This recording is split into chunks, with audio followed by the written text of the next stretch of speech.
च्या वाढदिवसाच्या निमित्तानं शुभेच्छा देण्यासाठी महाराष्ट्रातनं आणि देशातल्या अन्य राज्यातून अनेक नेते कार्यकर्ते आज या ठिकाणी भेटायला आले. आम्ही देखील त्यांचं या ठिकाणी त्यांना शुभेच्छा दिल्या. आज अजितदादा आले होते कुटुंबियांसोबत शुभेच्छा द्यायला.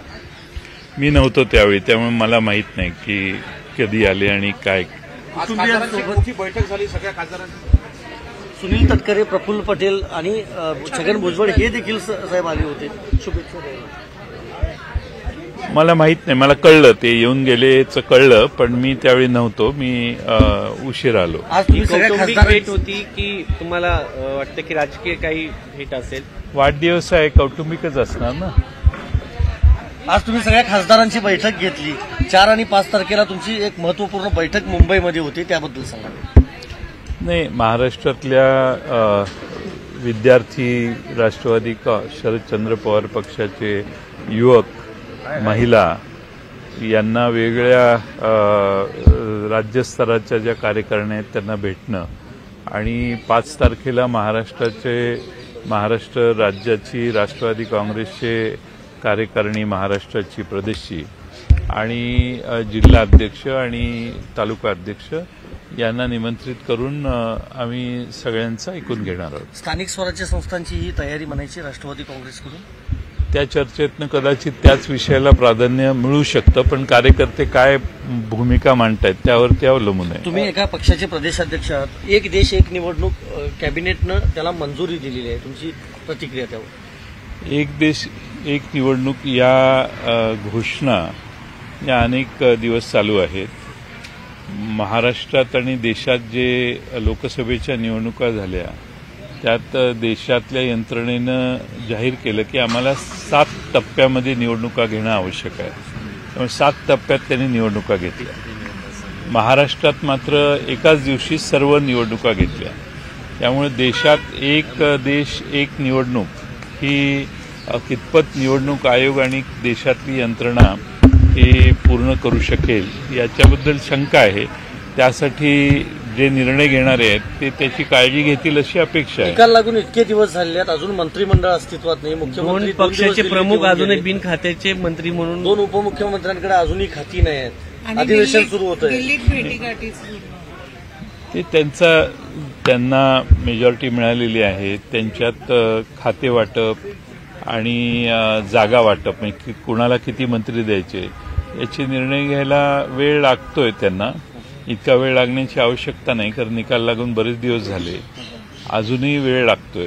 लवकर निर्णय घेऊन त्यांनी राज्य करायला सुरुवात केली पाहिजे आणि महाराष्ट्राच्या विधानसभेचे अधिवेशन 16 तारखेला बोलवलेलं आहे. किमान त्या मंत्र्यांना 2 दिवस आधी तरी विषय कळला पाहिजे अशी अपेक्षा आहे. विरोधी पक्ष नेतेपदासंदर्भात काही असणार आहे? आता तुमची सुप्रीम ईव्हीएमच्या संदर्भामध्ये तुमचे पराभूत उमेदवार येऊन भेटून गेले होते चंद्रपूर साहेबांना. आज काही या संदर्भात चर्चा झाली? महाराष्ट्रातल्या अनेक खेड्यापाड्यातल्या लोकांना झालेल्या मतदानाबद्दल शंका आहे. त्याचा फटका ज्या उमेदवारांना बसला ते उमेदवार आपापल्या लोकांच्या भावना लक्षात घेऊन आणि गावच सांगत असतील की आम्ही तुम्हालाच मतदान केलं तर त्या ईव्हीएमचा माहिती घेण्याचा प्रयत्न ते करतात. शेवटी कायद्याच्या चौकटीत जे शक्य आणि आवश्यक असेल ते प्रयत्न काही उमेदवार करतात. विरोधी पक्ष नेत्यासंदर्भात काही चर्चा झालेली आहे का? देवेंद्र फडणवीस यांनी असं म्हटलं त्यांच्याकडनं आम्ही काय याच्या संदर्भात काही विरोध करत नाहीये, विधानसभा अध्यक्षांनी दिलं तर आम्ही देऊ. हा सरकारी पक्षांनी विधानसभा अध्यक्षांना मान्यता दिली की नेमायचं हरकत नाही तर विरोधी पक्षनेता निवडला जाईल, कारण संख्या आमची तशी अपुरी आहे. त्यामुळं सत्तारूढ पक्षाचा एकदा निर्णय झाला की आम्ही सर्व पक्ष एकत्रित बसून निर्णय घेऊ.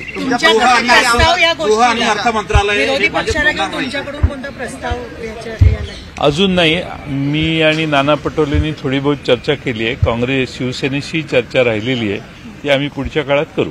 गृह आणि अर्थ मंत्रालय भाजप सोडणार नाही असं त्यांचं म्हणणं आहे. त्याच्यामुळे वाद सुरू आहे महायुतीमध्ये. नाही, शेवटी कसं आहे, सत्ता मिळाली की सगळे वाद मिटतात. त्यामुळं मला तशी काही अपेक्षा नाही की त्यांच्यात फार मतभेद होतील. शेवटी कुणाचंही धाडस नाही सत्ता सोडून फार स्वाभिमान दाखवण्याचं. त्यामुळे सगळे मान्य करतील. भारतीय जनता पक्ष जे सांगेल ते नाईलाजाने मान्य करून सरकारमध्ये सहभागी व्हावं लागेल. त्यामुळे फार अपेक्षा ठेवायची आवश्यकता नाही. 2-4 दिवसात हा विषय संपेल, शपथ होईल आणि कारभार सुरू होईल. तुमच्या पक्षातले काही खासदार अजित पवारांच्या पक्षाच्या संपर्कात आहेत अशा पद्धतीच्या चर्चा मागच्या काही दिवसांपासून सुरू आहेत. ऑपरेशन